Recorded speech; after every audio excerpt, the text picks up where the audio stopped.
wakasan na lumahok sa kilos protesta kontra korupsyon.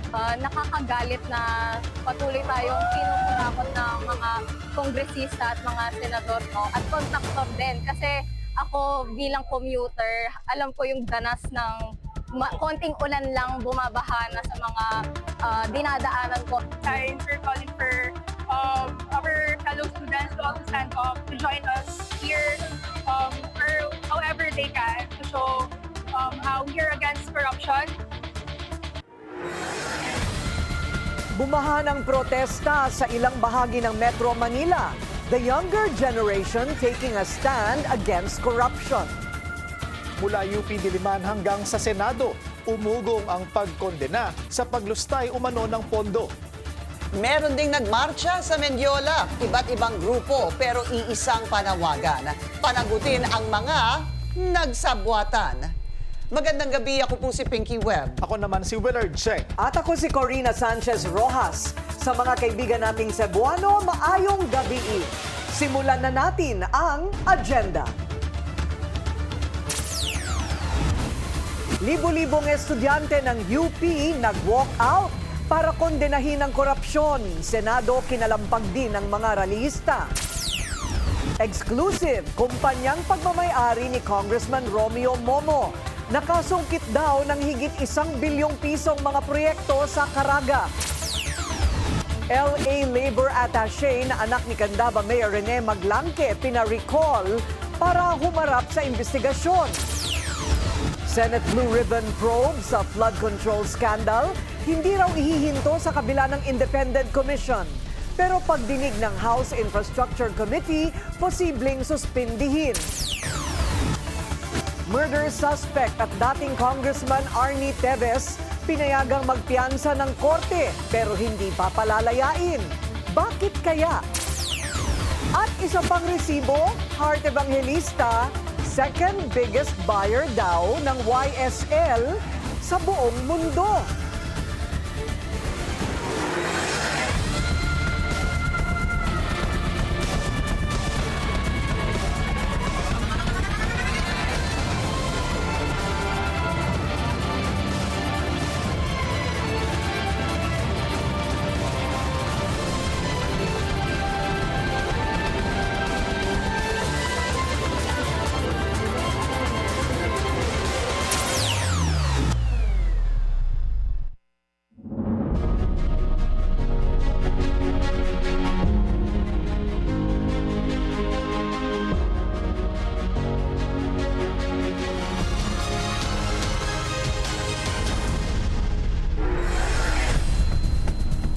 Your generation failed us. Tila yan ang mensahe ng libo-libong estudyante ng UP na nag-walk out sa klase para kondenahin ang korupsyon sa gobyerno.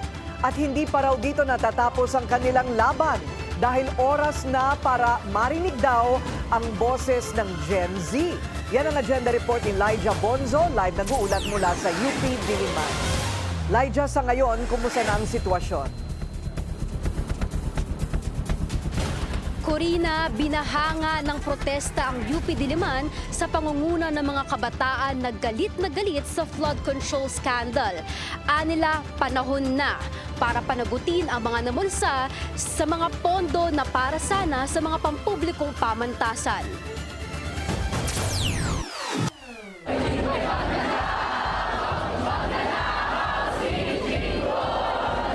Tinatayang 5,000 estudyante, empleyado at iba't ibang organisasyon ang taas kamaong nakilahok sa Black Friday protest sa UP Diliman kaninang umaga. Bitbit nila ang panawagan na mapanagot ang lahat ng dawit sa flood control scandal pati ang pagtutol sa budget cuts na nararanasan ng pamantasan.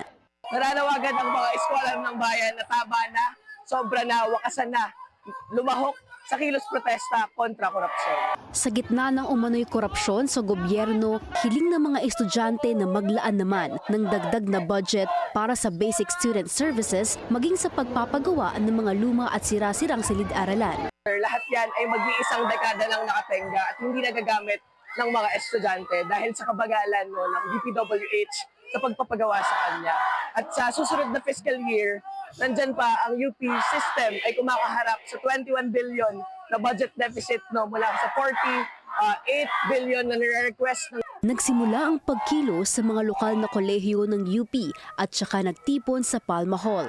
Nakaisa rin sa Black Friday protest ang higit 600 estudyante sa UP Manila. Sa tala ng Manila Collegian, ito ang pinakamataas na bilang ng mga nakilahok sa protesta mula noong pandemya. Kahapon, kinalampag din ng mga estudyante ng Bulacan State University ang opisina ng Bulacan 1st District Engineering Office. Nakakagalit na patuloy tayong kinukurakot ng mga kongresista at mga senador at kontraktor din kasi ako bilang commuter, alam ko yung danas ng konting ulan lang bumabaha na sa mga dinadaanan ko. Science, we're calling for our fellow students to also stand up, to join us here, or however they can, to show how we're against corruption. Hindi pa raw ito ang huling pagkilos ng mga kabataan para masingil ang kinauukulan. Anila, sa lakas ng pagkakaisa, walang baha o korupsyon ang makapipigil sa agos ng masa.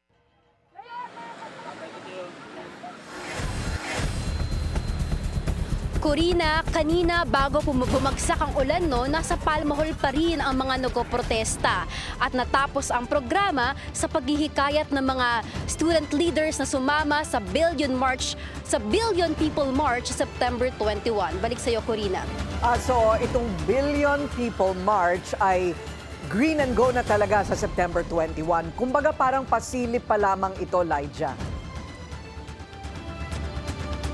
Yes, tama, Corina, So, etong mga nangyaring mga pagkilos kanina ng mga estudyante, pati yung mga kahapon na nangyari ay pasimula pa lamang daw sa parang build up sa mga mangyayari pa na mga pagkilos sa September 21. Okay, maraming salamat, Lydia Bonzo. Nag-uulat ang live mula sa UP Diliman. Hindi lang UP Diliman ang binahan ng protesta, may mga pagkilos din sa labas ng Senado at sa Mendiola. Ang detalye sa agenda report ni Andrea Salve.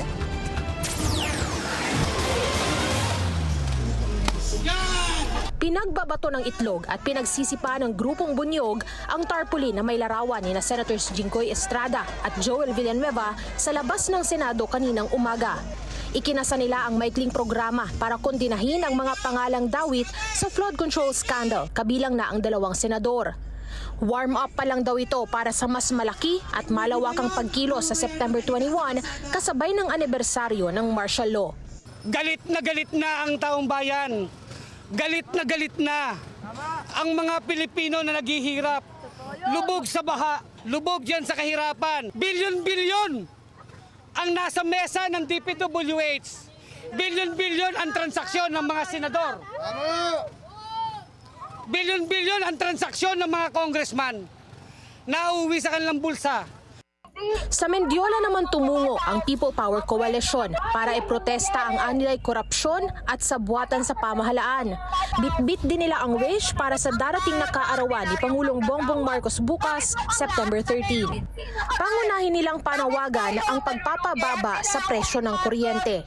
Lumawak lang ng lumawak ang negosyo ng mga pinakamalaking energy players sa bansa. Kami mga ordinaryong Pilipino. Tayo ba ay guminhawa ang ating buhay? Noise barrage naman ang ikinasa ng grupong Bangon Sambayanan sa EDSA Ortigas. Pinagbibitiw nila sa pwesto si PBBM at ang pinsan niyang si House Speaker Martin Romualdez sa gitna pa rin ng palalim na investigasyon sa maanumalyang flood control projects.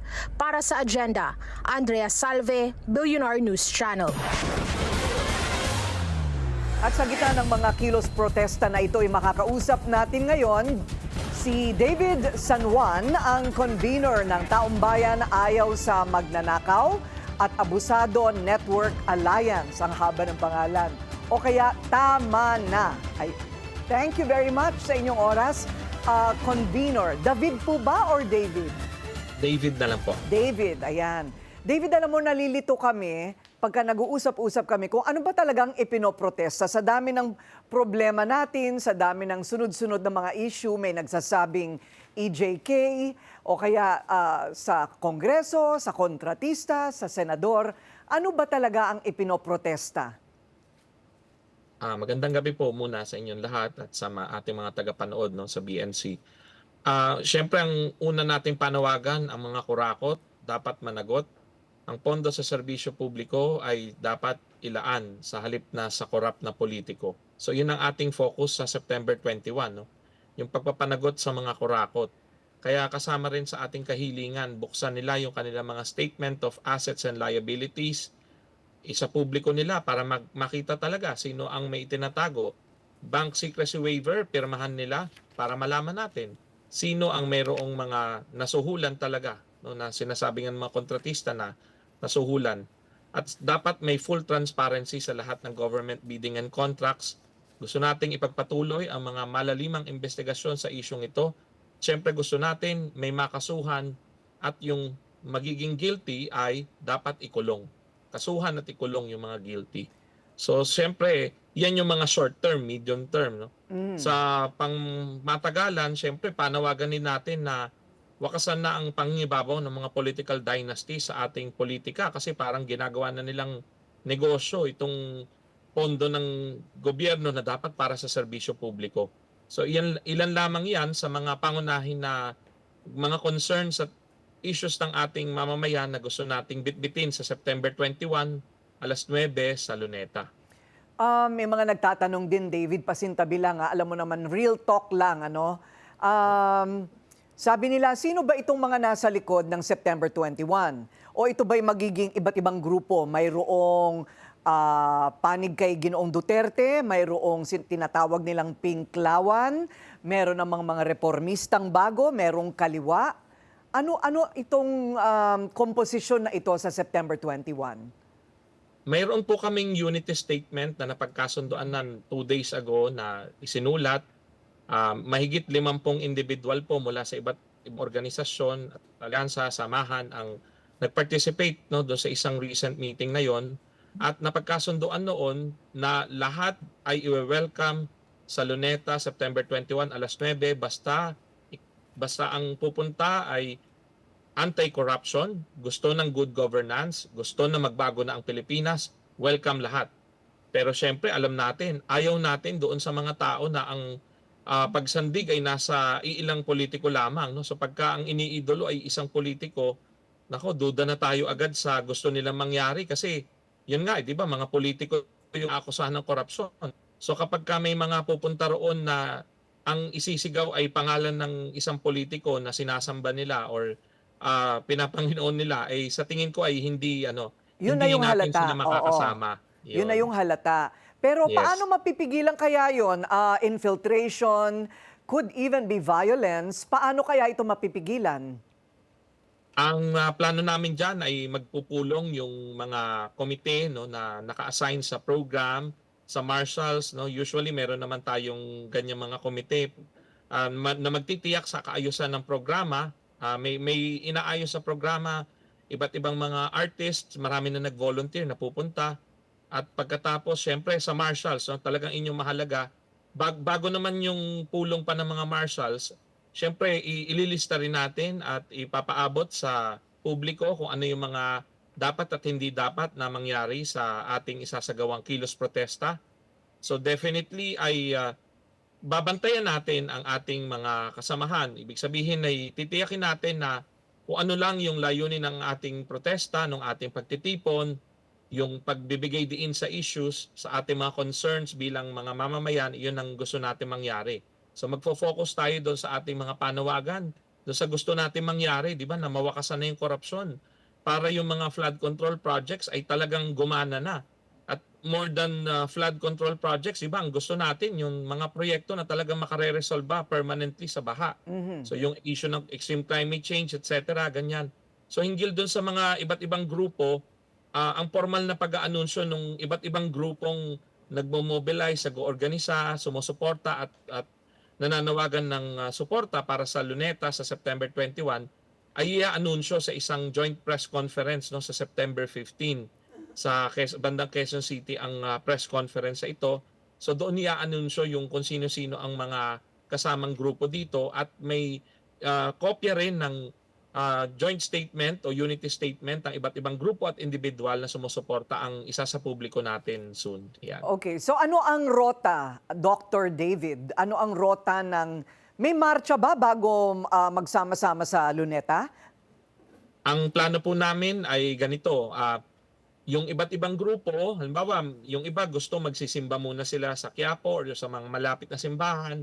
So pagkatapos sila magsimba, mananawagan din sila doon sa mga nagsimba na sumama, sama-samang maglakad papuntang Luneta. So may mga magbibisikleta rin kasi Sunday po ito, kaya may mga nagbabike po talaga, di ba? Parang exercise, family day ang Sunday. So may mga nagpipiknik niyan, mayroong mga nagbibisikleta, nagmomotor, meron ding nagja-jogging sa oras na yan. Kaya ang plano natin, so yung iba kanya-kanyang gawain bago mag alas 9. Pero alas 9 ng umaga, inaasahan natin magsisimula na yung programa na panlahat kung ma-finalize nga na magkakaroon ng programang panlahat. Kasi isa pang tinitingnang posibilidad, no? Kagaya nung Million People March noon sa Luneta noong 2013, no? Yung sa issue ng pork barrel, no? Mahigit halos sa 10 taon na ang nakararaan. Doon kung mapapansin natin, halos walang naging centralized na programa kasi sobrang dami ng dumating na tao. So open din tayo sa ganoong possibility. So paghahandaan natin ang mga yan at muli ay inaasahan natin, no, ang pagpunta ng mga tao at natutuwa tayo dito kasi ito ay pagpapahayag ng sambayanan na tama na, sobra na ang korupsyon at kailangang wakasan na yung sistema na yan. At So ito ay panagutin yung mga rain or shine, Doc David. Opo, Ma'am Corina at mga kasama natin, syempre talagang gusto natin rain or shine, tuloy. Syempre magdadala tayo ng mga payong, no, na payong at panangga sa ulan if ever man na umulan para ready tayo in case sa umulan dahil tag-ulan pa nga ngayon. Okay, good luck. Sana peaceful ang lahat sa September 21. Maraming salamat sa inyong oras. Tama na, Convener David San Juan. Panibagong resibo na naman ang lumutang sa posibleng koneksyon ni Senador Joel Villanueva kay dating Bulacan 1st District Engineer Henry Alcantara. Pero may depensa si Villanueva. Ang detalye sa agenda report ni Dexter Ganibe ng Abante. Nakakalungkot po, Mr. Chairman. Nanindigan si Senate Deputy Minority Leader Joel Tesdaman Villanueva na isang official event ang dinaluhan niya. Kaugnay ito sa ulat ng politiko na may pamagat na boat buddies. Ayon kay Tesdaman, si Henry Alcantara ang district engineer kaya kasama nila sa boat ride. Batay sa iba pang larawang pinasa ng opisina ng senador sa media, kasama ang screenshot ng post sa kanyang social media matapos maulat na nabura na ito. May petsa rin itong 11/24/21 na ayon sa staff ni Villanueva ay noong November 24, 2021. Isa itong site inspection sa Lolomboy Pumping Station 3 sa Bukawi River sa Bulacan. Sa record ng DPWH, kasama ang proyektong ininspeksyon ni na Senator Joel sa 292 million pesos na flood control project sa Bukawi. Sa online article ng Filipino Star ngayon na may petsang December 9, 2021 o 2 linggo matapos ang site inspection, nakasaad na sinabi ni Alcantara na ang nasabing budget ay galing sa budget ni Senador Villanueva mula sa DBM sa ilalim ng General Appropriations Act para sa taong 2020. Kasama raw ito sa mga naka-FLR o for later release na budget, kaya inabot na ng Disyembre ng 2021 nang matapos ang proyekto. Pero magugunit ang pinabulaanan ni Villanueva sa unang pagdinig ng Blue Ribbon na wala siyang pinakiusap sa DPWH na anumang flood control project buhat nang siya ay naging senador. Ito na lang naging senador po ako. Naglabi po ba ako sa inyo ng kahit na ano o kahit isang flood control project, contractor, etc. in my public service career? Meron po ba? Well, for the record, Your Honor, I don't recall anything that came from you to propose any flood control project. RD Tolentino, just to put on record. Yeah, same as Secretary said. Thank you. And I just want to put this on record. Ever since we have met and we talk about flood control programs, I always ask you, Secretary, I always ask you, RD, what do we do? How can we help? Bukod naman sa flood control project noong 2021, binisto rin ni Alcantara na may mga nilakad si Sen. Joel na infra project, partikular ang pagpapatayo ng multipurpose buildings. Yung una po, yung kay Senator Joel, ang tanda ko po dyan, nagre-request po siya ng mga multipurpose building, yung secretary at that time. Tapos po, nung nandun po kami sa hearing sa Senate, kinausap ko po siya, sabi niya, nagre-request ako kay secretary, papalo up po na lang. Ilan po yan, wala naman po nakalagay dyan na ako'y may transaksyon ng financial sa kanya. Ang pag-amin ni Alcantara ay kasunod ng mga text messages na napresenta sa Kamara noong Martes, kaugnay ng komunikasyon nila ng senador, kabilang ang pagtatakda ng meeting sa JIL. Lahat ng mga akusasyon sa Kamara laban sa kanya ay mariing pinabulaanan ni Senador Villanueva. Para sa agenda, Dexter Ganibe, Abante!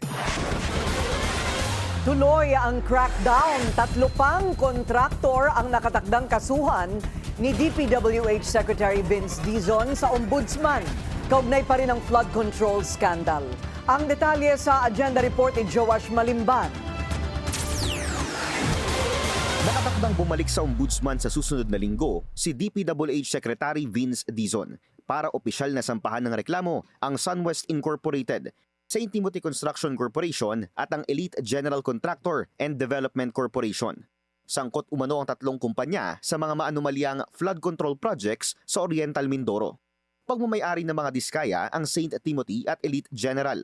Pagmamayari naman ng isang Aderma Alcazar ang SunWest.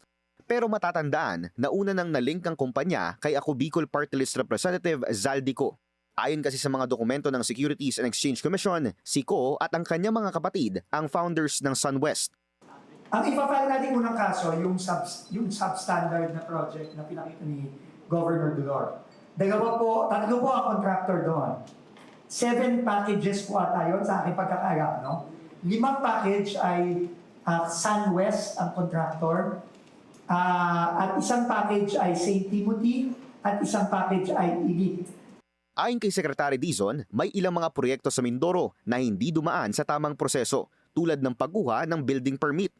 Kaya bukod sa paglilinis ng hanay ng DPWH, maglalabas na rin daw sila ng isang department order na magre-require ng coordination kasama ang lokal na pamahalaan kung saan balak ilagay ang infra project. Gagabas tayo ng department order in the next few days requiring acceptance of the local government ng mga proyektong ginagawa sa jurisdiction nila. Hindi na pwedeng maulit. Unang-una, illegal yung ginawa sa Mindoro. Hindi ka pwedeng magpatayo ng kahit ano, kahit na government project pa yan, kung wala kang building permit. Inanunsyo rin ni Secretary Dizon ngayong araw na sibak na sa pwesto sina former Bulacan 1st District Assistant Engineers Bryce Hernandez at JP Mendoza. Sinisimulan na rin daw ang proseso ng dismissal para sa iba pang opisyales na sangkot umano sa flood control scandal.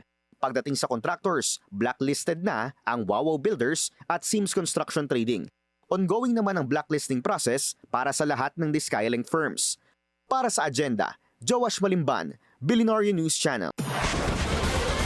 May crackdown din ang LTO sa mga peking driver's license. Kasunod ito ng pag-amin ng isa sa tinaguriang BGC boys na gumamit siya ng peking lisensya.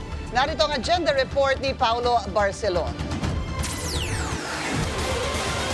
Inamin ni dating DPWH Bulacan District Engineer Henry Alcantara sa Land Transportation Office na gumamit siya ng peking lisensya para makapasok sa mga kasino. Ayon sa kanyang sinumpaang salaysay, inalok siya ng isang di pa pinapangalanang casino runner ng peking lisensya.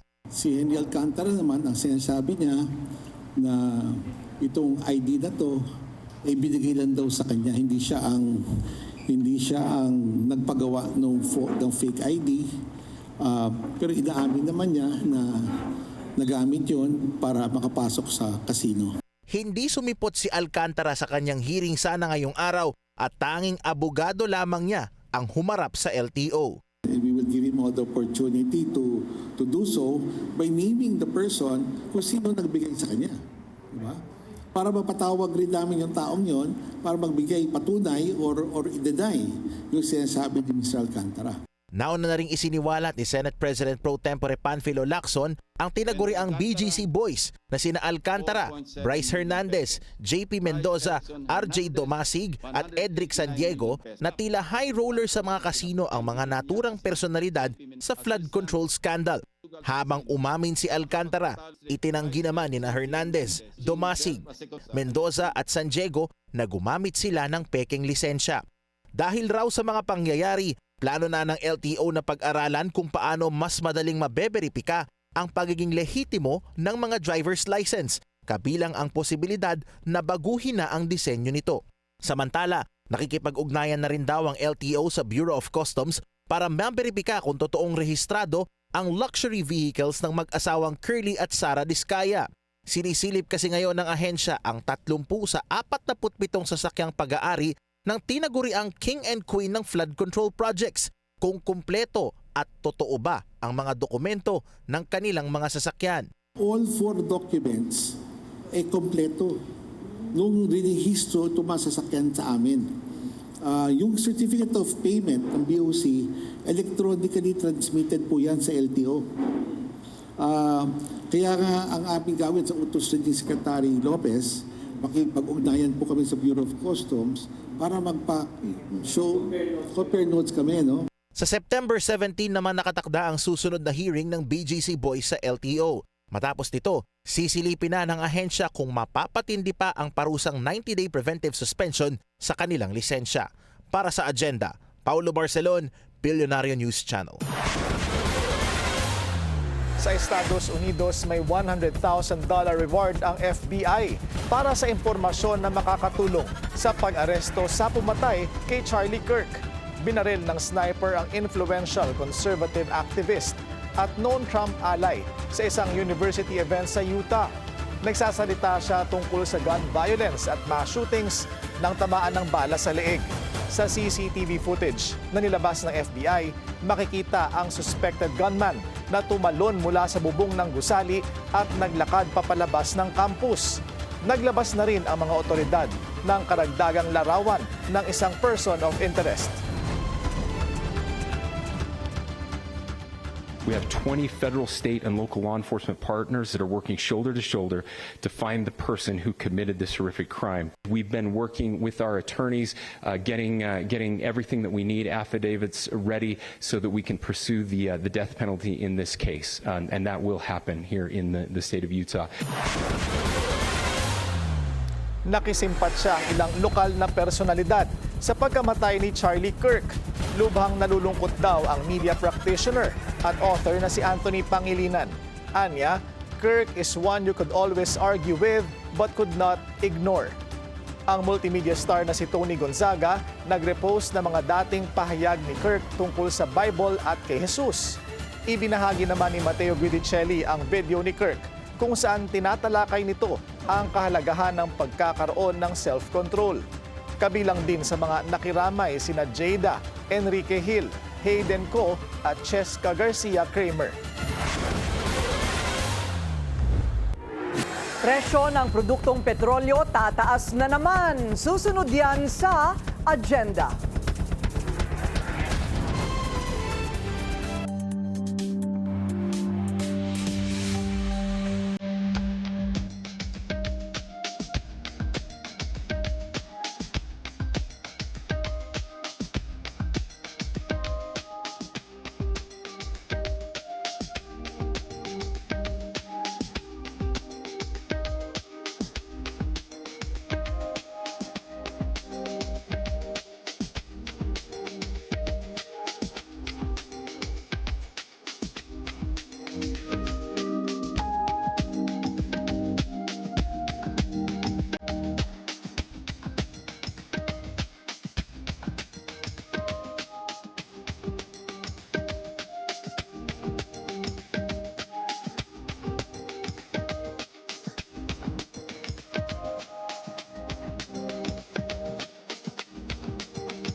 Traffic check muna tayo ngayong rainy Friday. Sa Commonwealth Tandang Sora, moderate ang daloy ng mga sasakyan papuntang Fairview.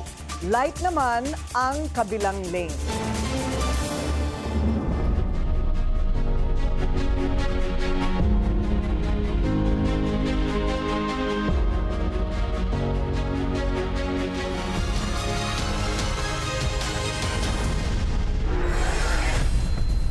Pinapauwi ng DMW si Labor Attaché Macy Monique Maglangke para humarap sa investigasyon. Isa siya sa mga nakakaladkad ngayon sa flood control scandal. Narito ang agenda report ni Joash Malimban. Ipinag-utos na ng Department of Migrant Workers o DMW ang immediate recall ni Labor Attaché Macy Monique Maglangke. Kasunod ng latest expose ni Senate President Pro Tempore Panfilo Ping Lacson. Anak si Macy ni Candaba, Pampanga Mayor Rene Maglangke at kasalukuyang stationed sa Los Angeles, California sa Estados Unidos. Magandang umaga po sa ating lahat.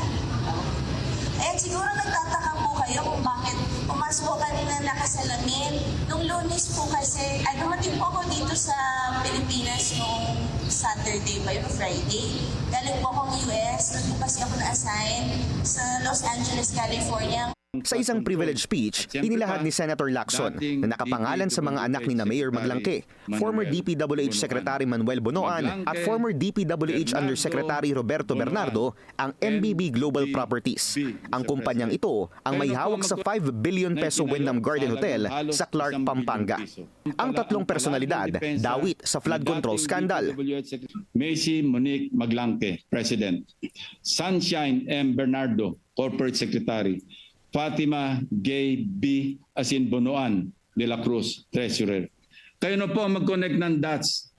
Una nang iniulat ng Billionaire News Channel na nakakubra ng mahigit 3 billion pesos worth of infra projects ang Global Crete Builders ni Mayor Maglangke mula 2018 sa buong bansa.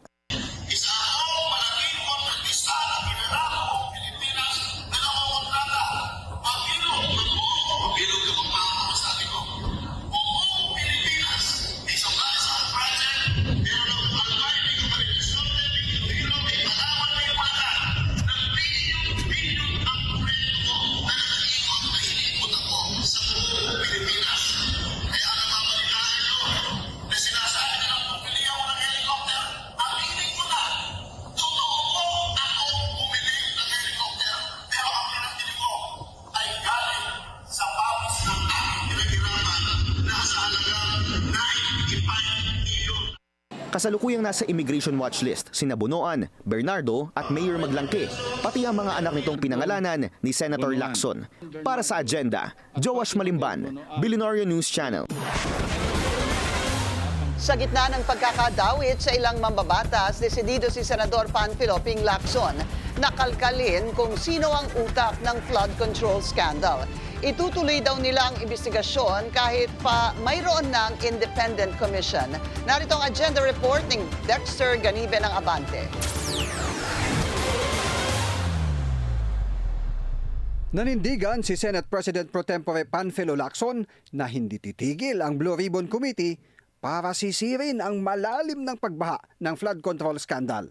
Kahit buo na ang Independent Commission on Infrastructure ng Malacanang. Sabi ni Lacson, ibabase ang bawat hakbang sa mga ebidensya at walang sasantuhin sino man ang ituturo ng mga ebidensyang hawak ng komite. Pag nag-imbestiga tayo, dapat naka-blindfold tayo, hindi pwede yung, di ba, nakapit yung isang mata para hindi mo makita yung kaliwang side sa kabilang aisle. Dapat hindi ganun. No? I think our colleagues understand that, where I'm coming from. Umaasa si Lacson na hindi hahantong sa pagkakataon na walang quorum ang Senado. Suportado niya ng records mula sa General Appropriations Act ngayong taon ang naging testimonya dating Assistant District Engineer Bryce Hernandez sa Kamara. Kaugnay ng nabanggit na 355 million pesos na halaga ng mga proyekto sa Bulacan. Si Senator Jinggoy po ay nagbaba ng 355 million ngayong 2025 sa mga ilang projects sa Bulacan. That would add to the credibility. Kasi exact yung amount. Nung chinek namin, indeed, meron talagang 355 billion na wala sa House version, wala sa NEP, So either sa Senate version or sa BICAM. Yun na insert. Pero may inconsistencies din anya si Hernandez sa billion-peso cash-to-chips transaction niya at ang tila ugnayan niya sa mga diskaya sa kanilang casino dealings. Nakakaduda rin niya ang mistulang pagiging selective nila sa idinadawit sa flood control scandal. Napansin kasi ng senador na tila lahat ng pumirma sa impeachment ang mga nabanggit na dawit sa flood control at hindi rin anya kasama bago ang 2022. Bagay na sinegundahan din ni Senate President Tito Soto na nagsabing ang affidavit ng mag-asawang Diskaya ay walang nabanggit sa panahon ni dating Pangulong Rodrigo Duterte kaugnay ng mga maanumalyang flood control project. Suportado naman ni Soto ang desisyon ni Lacson na ituloy ang Blue Ribbon Committee hearings sa kabila ng pagkakaroon na ng Independent Commission na tututok sa issue. Sa September 18, nakatakda ang sunod na pagdinig na siyang pinakauna sa ilalim ng pamumuno ni Lacson. Papakiusapan naman anya nila ni SP Soto si dating Senate Finance Committee Chair Grace Poe na dumalo sa hearing. Para sa agenda, Dexter Ganibe, Abante! Bukas ang House Infrastructure Committee na suspindihin ang kanilang pagdinig sa flood control scandal para bigyang daan ang investigasyon ng Independent Commission for Infrastructure o ICI ni PBBM. Ayon ito kay Committee Chair Terry Ridon matapos lumabas ang executive order para busisiin ang mga umano'y maanumalyang proyekto ng DPWH. At sakali raw na may madawit pang kongresista, bibigyan sila ng pagkakataon para magpaliwanag. Kasunod ito ng pagdawit ni Cavite 4th District Representative Francis Kiko Barsaga kay House Speaker Martin Romualdez sa issue. Pero ayon kay Ridon, kailangan ding maglabas ng matibay na ebidensya si Barsaga.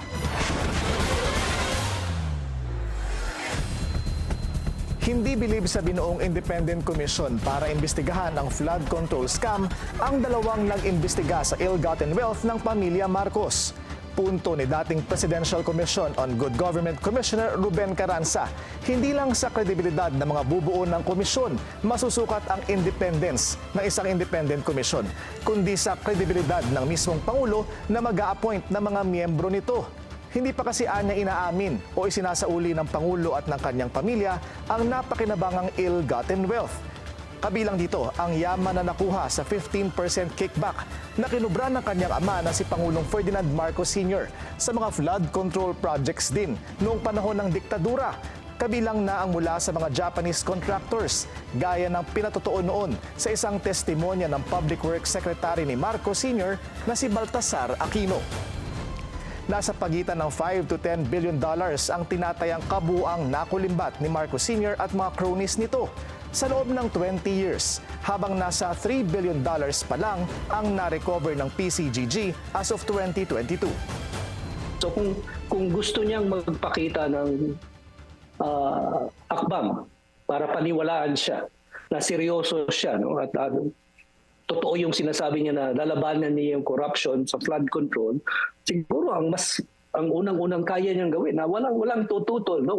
Walang magsasabing huwag mong gawin yan o hindi yan patas o gusto mo lang tumira sa kalaban mo, i-surrender niya yung perang hinita nila, na ninakaw nila mula sa flood control projects noong panahon ng diktadura ni Marcos. Inaamin namin na pati kami, yung pamilya namin Marcos, ay nakinabang sa corruption sa flood control, isoli niya. Kung bayaran man lang niya yung estate tax na ilang bilyones din. No? So there are many steps that Marcos Jr. can take to demonstrate some credibility, to show that he is acting in good faith and not just to go after his family's political opponents while saving himself and his family.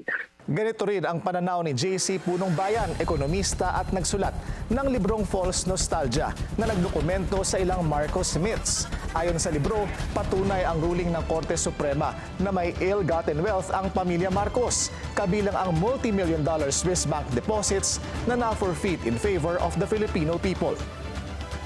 The problem with that is any kind of anti-corruption statement or stance coming from President Marcos does not have much credibility, in the sense that the president himself is involved in the corruption that happened during his father's time, and also the president himself has been implicated in various anomalies and also controversies in corruption when it comes to corruption during his father's time.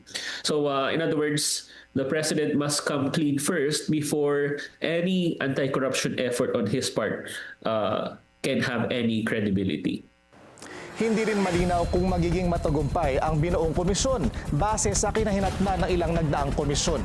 Halimbawa, ang Independent Commission na nagsabing hindi ligtas na itayo ang Bataan Nuclear Power Plant noong 1970s, initsipwera ni Marcos Sr. at tinuloy pa rin ang pagtayo ng planta na ayon sa PCGG at Korte ay pinagkakitaan din ni Marcos at kroni nito. Ang Agrava Commission na nag-imbestiga sa assassination ni Senador Ninoy Aquino, sinabing bunga ito ng military conspiracy, humantong sa paglilitis at pagkakulong ng mga sangkot. Pero hindi binanggit kung bakit gustong ipapatay si Ninoy at kung natumbok ba ang mastermind ng krimen. Ang Davide Commission, inimbestigahan ng ugat ng kudeta laban sa gobyerno ni Pangulong Corazon Aquino noong 1989 at nirekomendang kasuhan ang mga sangkot na sundalo at paimbestigahan sa DOJ ang mga sibilyan na may pananagutan. Habang ang Truth Commission naman na binuo ni Pangulong Noynoy Aquino para imbestigahan ang mga anomalya sa administrasyon ni Pangulong Gloria Macapagal Arroyo, idiniklarang unconstitutional ng Korte Suprema dahil nilabag daw nito ang Equal Protection Clause sa pagtutok lang sa isang administrasyon na maaring gamitin lang daw sa paghihiganti. Isa sa mga Supreme Court Justice na bumoto para ibasura noon ang Truth Commission, ang Executive Secretary ngayon ni PBBM na si Lucas Bersamin. Git ni Punong Bayan, dapat matutukan din ang reforma sa paggawa ng budget para matiyak na hindi na mauulit ang mga anomalya. If this commission is to have any credibility, then it should actually go after the previous budgets as well, in the sense that this is not at all a new pattern of corruption, and corruption in public works has been going on for a long time, and we also should ensure that corruption in public works does not happen anymore in future budgets, because there's always a risk that all of this will reemerge next year or next year. So rather than, for example, just focus on punishing individuals who are implicated in the current budget scandal, there should be efforts as well to implement reforms in the budget process itself. In other words, you should change the incentives and the incentive structures that led to or gave way to this colossal amount of corruption in the first place, and not focus entirely on the personalities involved. Kaya milagro nang maituturing kung hahantong sa pagkakakulong ng malalaking isda ang bagong Independent Commission. Kung hindi, ay magiging malaking paasa na naman ito sa taong bayan.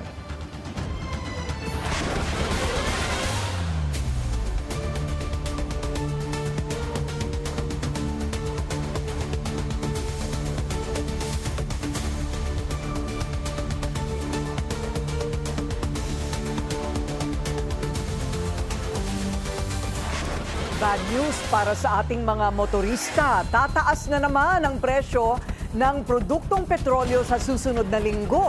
Ang gasolina posibleng tumaas ng 20 centavos kada litro, habang 50 centavos per liter ang inaasahang dagdag sa diesel.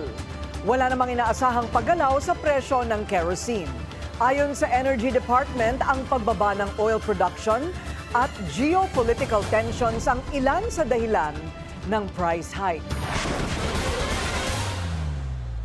Bababa ang singil sa tubig ng Manila Water, pero ang Maynilad may rate hike. Iyan ang agenda report ni Paolo Barcelon.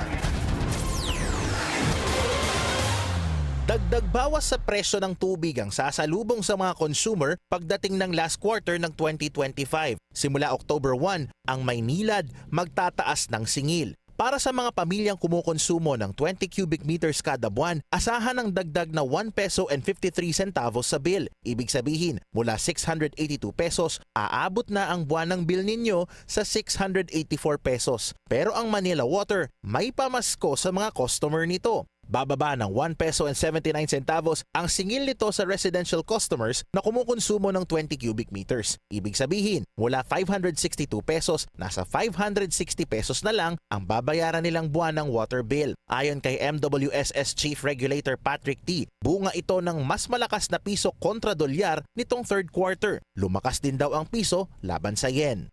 Kumita po ang Maynilad sa foreign currency. Hindi po nila pwede matago yun. Hindi po pwede nila keep yung kita nito. Kailangan po nila ibalik sa publiko. Pero, ngunit, the last FCDA quarter, 0.3852. So, bumaba po, tumaas po ng konti ang yen. So, kaya po, bumaba ang subsidy na nakukuha ng publiko. Pinapaalalahanan din ng MWSS ang mga pamilyang gumagamit ng 10 hanggang 20 cubic meters na mag-apply sa Enhanced Lifeline Program para mas makamura sa water bill. Tumatanggap na ng aplikasyon ng Maynilad at Manila Water at kabilang dyan ang mga 4-piece beneficiary. Sa ngayon, mahigpit na binabantayan ng MWSS ang mga concessionaire habang nagpapatuloy ang malalaking improvement project ng Maynilad na sanhi ng service interruption sa ilang lugar tulad ng mga bahagi ng Quezon City, Makati, Cavite at ang mga lungsod ng Muntinlupa at Las Piñas. Para sa Agenda, Paulo Barcelon, Billionaire News Channel. May hangganan din ang pagtulong ng gobyerno. Sa kabila kasi ng pangakong zero balance billing, hindi raw ito pwede sa mga kamote na maaksidente. Ang detalye sa Agenda Report ni Pierre Pastor.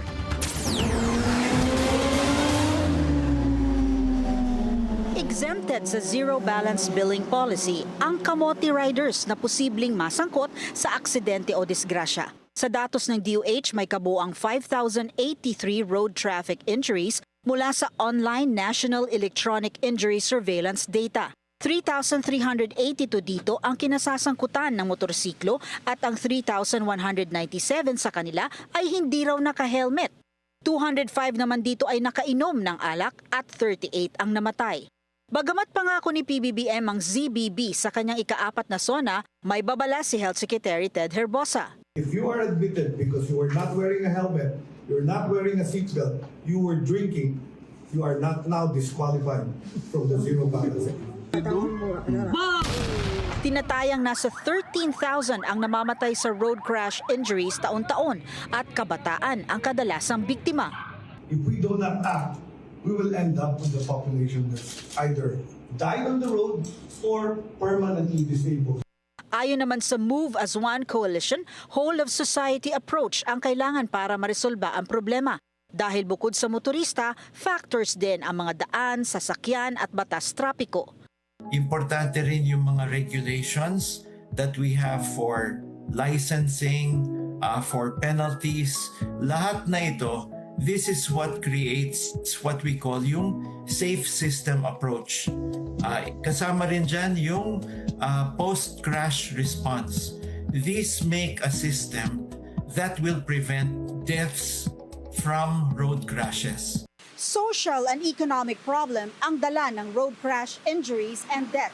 Kaya para sa mga eksperto, dapat magkaroon na ng pagbabago at disiplina ang mga Pilipino. Para sa Agenda, Pierre Pastor, Billionaire News Channel. Dating Congressman Arnie Teves, pinayagang magpiyansa ng korte pero hindi pa palalayain. Susunod yan sa Agenda.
Traffic check ulit tayo sa Elliptical Road. Kalayaan naman, mabagal ang daloy ng mga sasakyan palabas ng Kalayaan Avenue.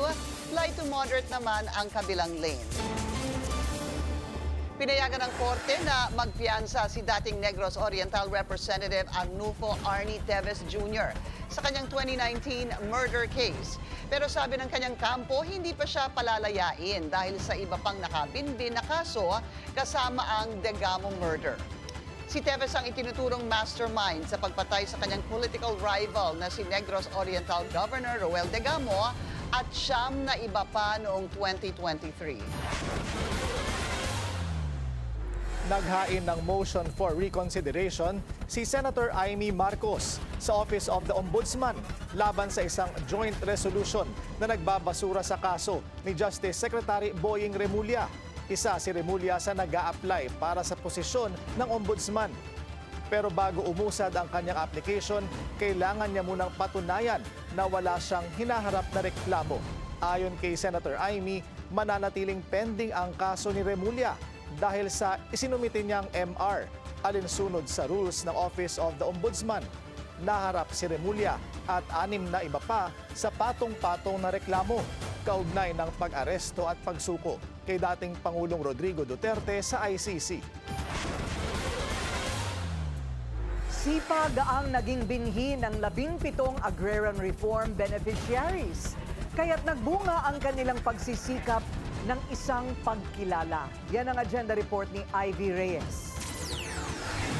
Pinarahala ng 17 agrarian reform beneficiaries ng Comprehensive Agrarian Reform Program o CARP para sa pagiging produktibo nila sa iginawad na lupa ng Department of Agrarian Reform sa San Juan City. Mula sa 2.6 million beneficiaries, may 3 most progressive agrarian organizations, 4 na progressive agrarian communities at 10 na most outstanding agrarian beneficiaries. Ayon sa DAR, hindi basta passive receivers ang mga magsasaka, kundi proactive innovators ng kani-kanilang komunidad, kaya't karapat-dapat kilalanin ang mga ito. Dinaluhan ni Pangulong Bongbong Marcos at Senator Kiko Pangilinan ang awarding ceremony kung saan tumanggap ng plaque at cash ang mga awardees. Sa kabila ng bigat ng kanilang pinapasa na araw-araw, nag-aalab pa rin ang kanilang mga pangarap na maipalago ang kanilang ani, may taguyod ang kanilang pamilya, at mapaunlad ang kanilang kabuhayan.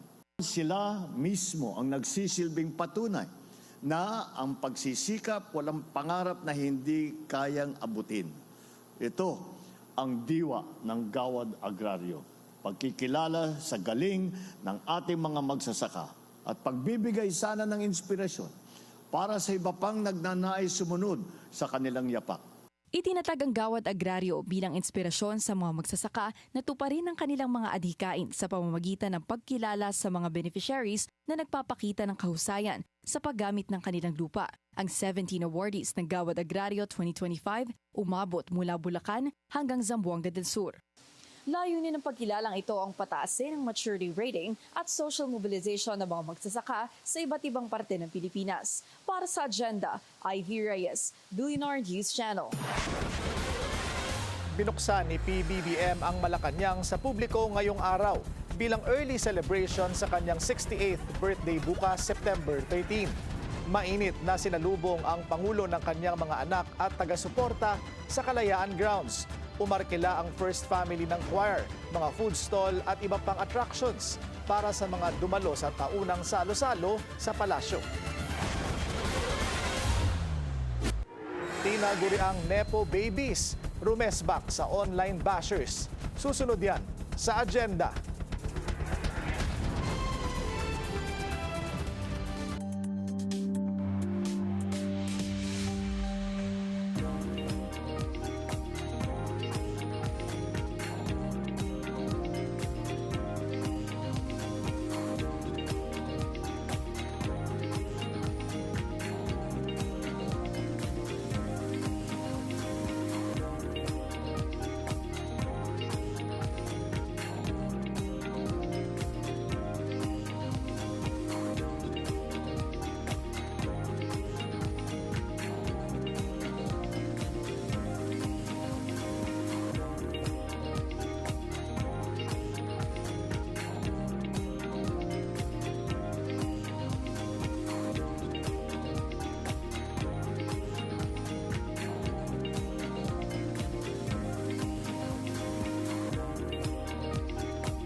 Isa pang traffic check ngayong Friday rush hour. Sa EDSA Mega Mall, mabagal ang daloy ng mga sasakyan sa north and southbound lane.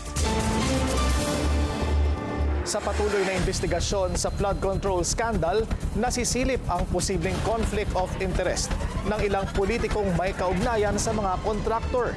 Sa Caraga, napag-alaman ng Billionaire News Channel na higit 1 bilyong pisong kontrata ang nasungkit ng kumpanya ng pamilya ng isang kongresista mula 2017 hanggang 2024. Yan ang exclusive agenda report ni Joash Malimban. Isang dating DPWH Undersecretary, former CWS representative at ulo ng isa sa mga pinaka-prominenteng political names sa Caraga ang ngayoy congressman ng unang distrito ng Surigao del Sur. Siya si Congressman Romeo Momo. Sa pagsusuri ng Billionaire News Channel, ang pagmamayaring kumpanya ng kanyang pamilya ang isa sa mga consistent contractors ng rehiyon ng Caraga na nakakasungkit ng malalaking proyekto ng gobyerno. Mula 2017 hanggang 2024, nakapagtala ng 31 infra projects ang Surigao La Suerte Corporation na aabot sa mahigit 1.1 billion pesos. Sa isang 2022 DPWH contract, si former Tandag City Vice Mayor at kasalukuyang 1st District Board Member of Surigao del Sur, Ruel Momo, ang nakalagay na manager ng kumpanya. Ayon sa 2024 and 2025 DPWH contracts naman, si Romel Momo na ang nakalagay na manager nito. Parehong anak ni Congressman Momo ang dalawa. Sa loob ng mahigit isang dekada, hindi nawala sa executive office ng Tandag City ang pamilyang Momo. Sa kasalukuyan, ang asawa ni Congressman Momo na si Eleanor Neneng Momo ang nakaupong vice-alkalde rito. Kasalukuyang liga ng mga barangay president sa Surigao del Sur ang isa pa nilang anak na si Kapitana Melanie Momo Guno. Ibig sabihin, nakaupo rin siya bilang isang ex-officio member ng Provincial Council. Ang daughter-in-law naman ng congressman na si Karing Momo nakuha ang top city councilor seat nitong 2025 election sa Tandag City.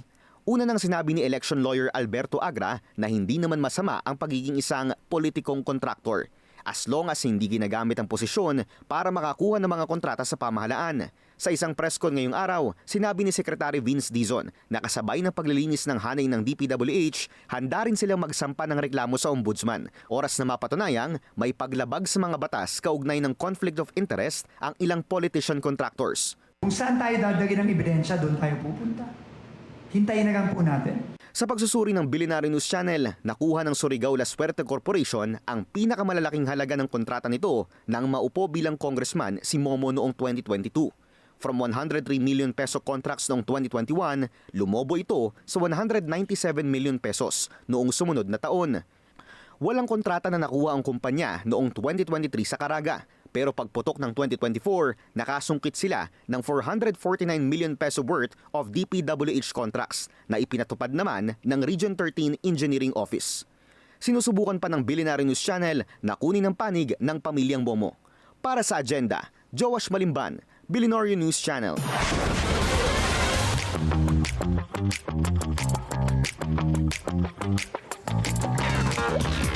Unbothered Queen man, Hila Heart Evangelista cannot escape the investigative skills of netizens. Sa gitna ng usapin tungkol sa Nepo wives and babies, binuhay muli ang kanyang previous post for the French luxury brand YSL. Nag-comment dito ang kanyang makeup artist saying, Heart, the wife of Senator Francis Escudero, is actually the brand's biggest buyer worldwide. #Queen of YSL. Tanong tuloy ng isang netizen, our tax money is funding YSL? Minsan nang natawag si Heart na Imelda 2.0. But for one Reddit user, she's a breed of her own and she is worse than the former First Lady.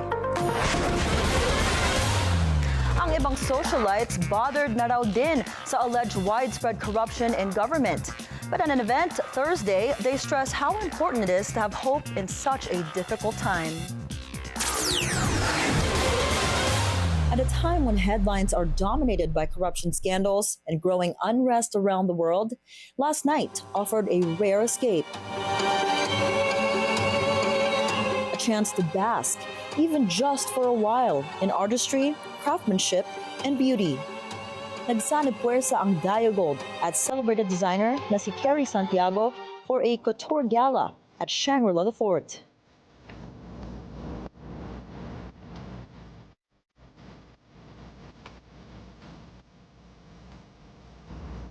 Tampok dito ang 50 one-of-a-kind creations, marrying exquisite gems with Santiago's signature sculptural couture. In a country wrestling with so many challenges, the night was, for many of the country's tastemakers, visionaries, and cultural figures, a momentary reminder of resilience. It's hard, right? You're growing up, especially millennials right now. Everyone's kind of like, oh, like this is the way it is. Is it? Yeah. You know? Kind of like, is this what we should be expecting? I think the minute we hold ourselves and our peers to a higher standard, we can hold the country to a higher standard, and that will enact change. And hopefully, as a collective, the Filipino people can band together and kind of say, maybe we don't deserve all the flooding. It has to start somewhere. And I hope it propels into something that doesn't just affect now, and then it becomes yesterday's news. I hope that the rule of law will be above all, and I hope that we respect people and we respect the law, and I hope that people are made accountable to the laws of this country, especially our politicians.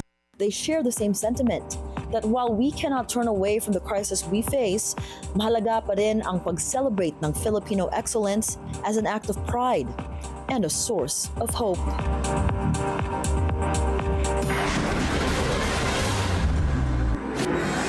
Grand Finals ng Billionaire Quiz Bee bukas na. Sino-sino ang finalist? Susunod yan sa agenda.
Traffic check ulit tayo sa EDSA Guadalupe.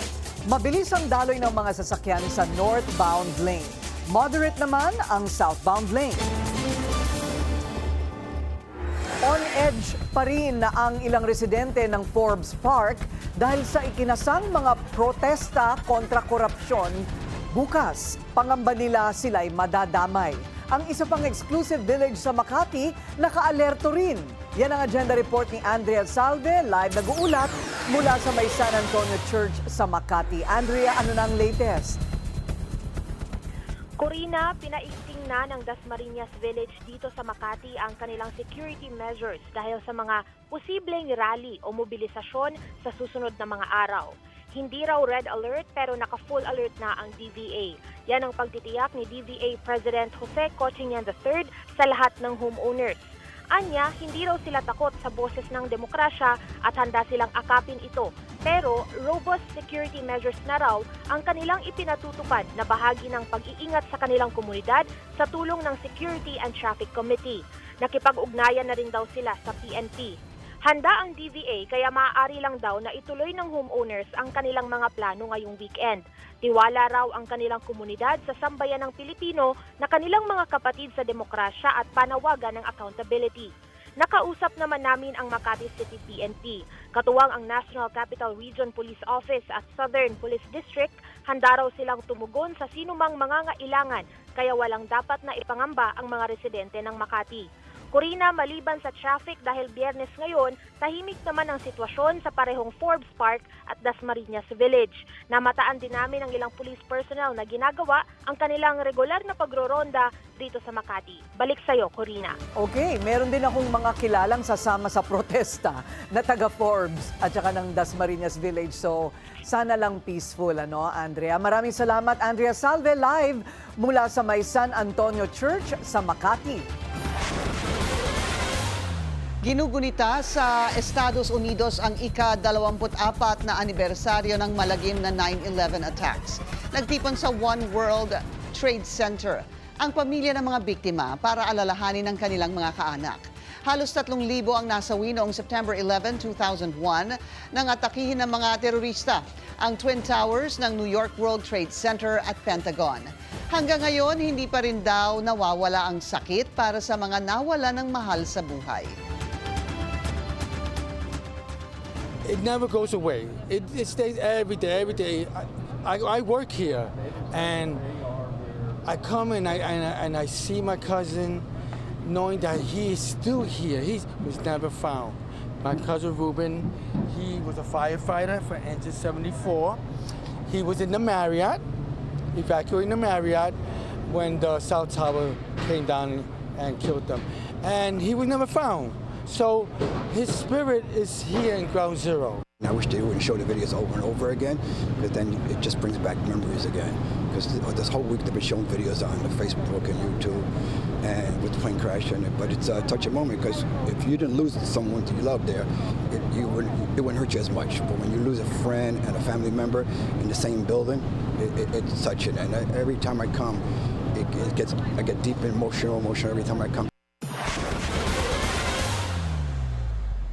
Sa sports news, nowhere to go but up for Alex Ayala matapos maabot ang bagong milestone sa kanyang karera. Umakyat sa 55th rank ang 20-year-old Pinay tennis sensation. Makakaharap naman niya sa Sao Paulo quarterfinals ang pambato ng Indonesia. Yan ang agenda report ni Sheila Salaysay. Matagumpay na nakabawi si Alex Ayala matapos lampasuhin si Julia Riera ng Argentina 6-1, 6-4 sa ikalawang round ng WTA 250 Sao Paulo Open nitong Huwebes na ginanap sa Villalobos State Park, Brazil. Sa simula pa lang, ipinakita na ni Ayala ang kanyang kontrol sa laro. Agad niyang nabasag ang dalawang service game ni Riera para lumamang 4-love. Bagamat nakaisang panalo ang Argentine matapos magkamali si Ayala sa kanyang mga serve, mabilis na bumawi ang Filipina at tinapos ang unang set sa loob lamang ng 34 na minuto. Mas matindi ang laban sa ikalawang set. Nagkapalitan ng break si Ayala at Riera sa umpisa. Pero sa ikalimang game, muling nakakuha ng break ang Pinay para lumamang ng 4-2. Hindi na siya nagpabitaw hanggang sa isara ang laban sa ika-10th game. Matatanda ang tinalo ni Riera si Ayala sa French Open qualifiers. Pero naipaghiganti ito ng Filipina nang magwagi sa ITF W100 carry sa North Carolina noong Agosto 2024. Sa ngayon, lamang na si Ayala sa kanilang head-to-head record 2-1. Magpapahinga muna si Ayala bago sumabak sa quarterfinals ngayong Sabado, September 13, alas 12 ng madaling araw, Philippine time. Ang susunod niyang makakaharap ay si Janice Chen ng Indonesia, isa kapwa rising star ng Southeast Asia. Si Chen, 23 years old, ay mabilis na umaangat sa WTA Tour. Matapos maglaro sa University of Oregon at Pepperdine University, naging full-time pro siya noong 2024 at agad nanalo ng 13 ITF singles titles. Naging usap-usapan din siya sa US Open matapos makalusot sa qualifiers. Talunin ng 24th seed na si Veronica Kudermetova bago bumagsak kay Emma Raducanu sa ikalawang round.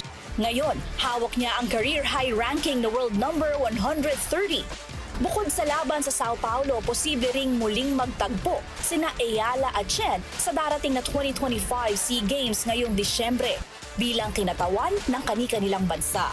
Para sa agenda, Sheila Salaysay, Billionaire News Channel. The wait is finally over. Game day na para sa inaabangang sagupaan sa pagitan ng Alas Pilipinas at Tunisia sa FIVB Volleyball Men's World Championship 2025. Sino-sino nga ba ang pambato ng dalawang koponan? Alamin sa agenda report ni Zeus Valdez ng Abante. Sa kabila ng unay tirik na araw at kalaunan ay ang pagbuhos ng ulan, dagsa pa din ang mga taga-suporta ng pambansang koponan sa Mall of Asia Arena para saksihan ang kanilang makasaysayang paglahok sa FIVB Volleyball Men's World Championship 2025. Unang haharapin ng Alas Pilipinas, ang 11-time African champions na Tunisia ngayong gabi. Tampok ang overseas-based spikers na sina Brian Bagunas at Mark Espejo bilang mga pangunahing sandata. Kasama rin sa lineup sina Owa Retamar, Kim Malabunga at Jacqueline King, mga veteranong bahagi ng silver medal run sa 2019 Southeast Asian Games. Dinagdagan naman ang lakas ng mga batang bituin mula sa UAAP at NCAA tulad nina Josh Ibanez, Louie Ramirez, Leo Ordiales, Buds Bodin, Peng Tagibulos at J. Disquitado. Kinumpleto naman ito nila Lloyd Josaphat, Vince Lorenzo at Eko Adahar, ang 14-man roster ng Pilipinas na sasabak sa pinakamalaking edisyon ng torneo na may 32 bansa ang kalahok. Susunod na makakalaban ng Alas Pilipinas ang Egypt sa September 16 bago harapin ang powerhouse na Iran sa September 18. Ayon sa Philippine Sports Commission, ang pagdagsa ng home crowd ang magsisilbing dagdag na lakas para sa koponan sa kanilang laban kontra sa pinakamalalakas na bansa sa mundo. Para sa agenda, Zeus Valdez, Abante.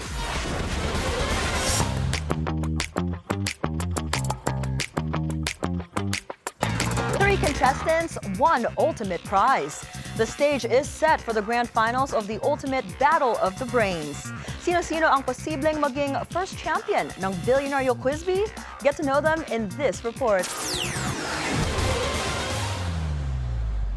Multiplying the average of the bases by the height gives you the formula for the area of what polygon?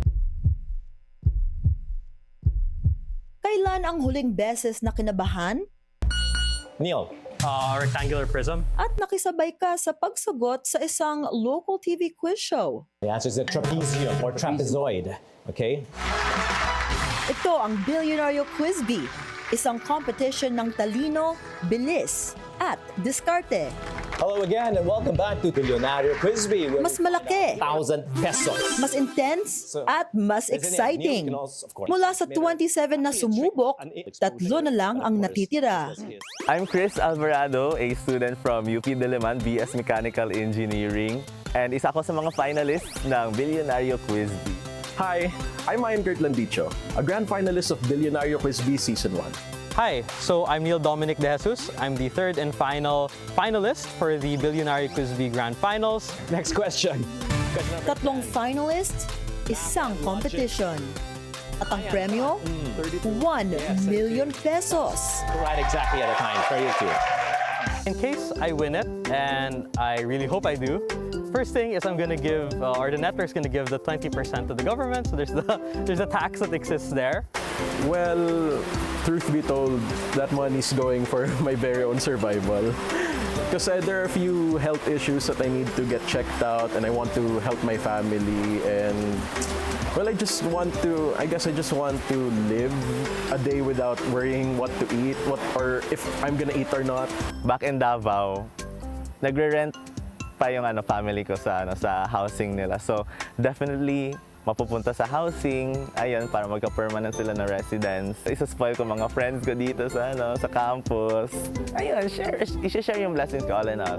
The best way to deal with a large windfall of money is to pretend you didn't get it in the first place. That's a lot of money for a 21-year-old. When you spend it on the people that have been with you, your day ones, so to speak, the vast majority of the money, you put that towards somewhere where you can't look at it all the time. You know, try not to get tempted. So, you know, maybe in Pag-ibig MP2 fund, or you put it into like a very safe investment.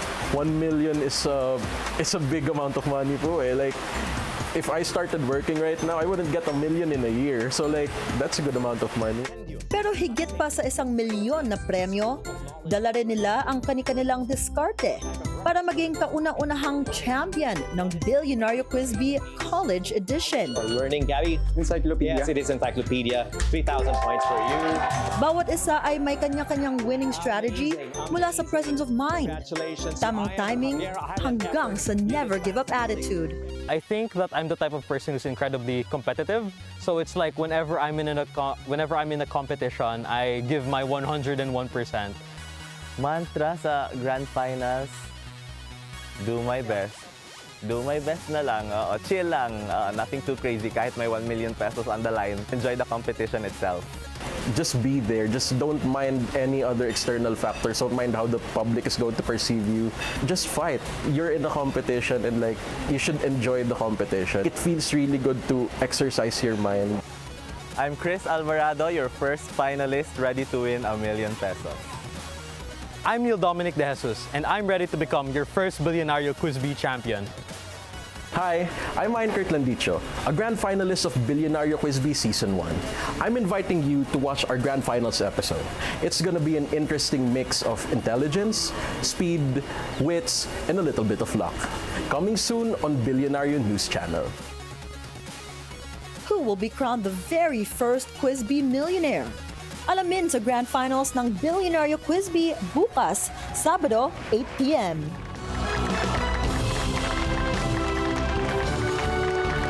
Back-to-back ang handog ng Bilyonaryo News Channel bukas. Bukod sa Bilyonaryo Quiz Bee, abangan din ang Jessup 2025 Philippine Rounds Journey, a special 8-episode series about the world of mooting sa prestigious Philip C. Jessup International Moot Court Competition. All rise. When it comes to law, no other competition comes close to the prestige and rigor of the Philip C. Jessup International Law Moot Court Competition. I would like Jessup to be the UAAP in terms of intellectual competition, right? In episode 1, we take you inside the world of moot court, what it is, and why the Philippines' journey to Washington begins here. These are students who devote their time to mooting. They do these things because they have a goal, and they know that it will give honor to the university and to their family. Don't miss the premiere episode of Jessup 2025, the Philippine Rounds Journey. Abangan ang episode 1 ng Jessup 2025, the Philippine Rounds Journey bukas, 7 p.m. And that's it from my end. Back to you, Karina, Pinky, and Willard. The weekend. Yay! Finally! Happy Friday! Kasi yung Friday. pizza. Oo nga. Nandyan sa... Pero ubos na sinilip ko kanina. Ganon, naubos na. Naging Naubos. award winner ka. Hindi ka malang nagpakain sa amin dito. Dapat pag hero ka sa kanila, hero ka din sa amin. Correct. Ano bang klaseng bayani? Alam mo, pag lumabas ang studio, delikado na. So, dapat dito lang sa studio ang kainan. Okay, sige. Okay, Ay, hintay namin sa Monday. Hindi pwedeng okay lang. Baka pag totoong bayani na ako, babarilin niya yata ako eh. Samahan mo na daw ng dim sum, sabi Sa sermon. Dim sum na lang, balikan natin. Pinky, puro dim sum. What are you doing this weekend? Miss Universe? This weekend? Yes. Wala. Ay, Dito lang ako. Talaga ba? Oo, ikaw? PTA. Ay, Parent-Teacher of course. Association. Kay Pepe and Pilar. O kay kay Chester Sa at mga kay dog ko? Natalie. Iba pa yon. Tsaka na sila sa school. Ine-enroll ko pa lang yung aking mga aso. Ikaw, what are you doing this weekend? Ay, nako. Excited na kami matulog ang mga bata. Para makapag-movie marathon na ulit. Ikaw ang matutulog ka mo. Ikaw lang ang matutulog. Well, anyway, it was an exhausting week. It was. Yeah, it was so Dami tiring. nangyari. Everyone's so tired. But there are going to be protests, of course, also this weekend. No? There are planned protests. Ang dami actually. I can't. Sometimes you can't keep up. Pero the biggest one supposed to be ay sa September 21. September 21. Right. Sasali ka daw? Ha? Sasali ka ba? Bakit hindi? Oo. It's against corruption. Oh, against Dapat lahat corruption. tayo sumali So sa meron ganun. tayong contingent ng Bilyonaryo? Hindi ko alam. Bilyonaryo News Channel contingent. O, diba? Makibaka. Okay. So, pero next week, may investigation. May hearing pala ulit. Yes. So, Monday, I believe, sa House. Thursday, sa Senado. At abangan natin yung Independent Commission ni Pangulong Bongbong Marcos. Yes, tsaka ewan ko lang, hindi naman, pambalanse lang po. Siyempre, hintayin natin ang lahat ng ebidensya bago tayo humusga. Yes. Alright. Happy weekend, everyone. Happy weekend. Yan po ang ating agenda ngayong gabi. Ako po si Pinky Webb. Ako si Willard Cheng. At ako si Corina Sanchez Rojas. Sa bawat issue, may anggulo. At ang balita, may agenda.